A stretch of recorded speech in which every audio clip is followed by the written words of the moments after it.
رسول اللہ صلی اللہ علیہ وسلم نے فرمایا کہ جب تم اپنے بستر پر لیٹنے آؤ تو اس طرح وضو کرو جس طرح نماز کے لیے کرتے ہو، پھر داہنی کروٹ پر لیٹ کر یوں کہو: اے اللہ، میں نے اپنا چہرہ تیری طرف جھکا دیا، اپنا معاملہ تیرے ہی سپرد کر دیا، میں نے تیرے ثواب کی توقع اور تیرے عذاب کے ڈر سے تجھے ہی پشت پناہ بنا لیا، تیرے سوا کہیں پناہ اور نجات کی جگہ نہیں۔ اے اللہ، جو کتاب تو نے نازل کی میں اس پر ایمان لایا، جو نبی تو نے بھیجا میں اس پر ایمان لایا، تو اگر اس حالت میں اسی رات مر گیا تو فطرت پر مرے گا، اور اس دعا کو سب باتوں کے آخر میں پڑھ۔ حضرت برا کہتے ہیں کہ میں نے رسول اللہ صلی اللہ علیہ وسلم کے سامنے اس دعا کو دوبارہ پڑھا۔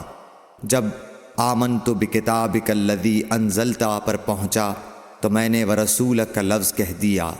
آپ نے فرمایا نہیں، یوں کہو ونبیک الذی ارسلت۔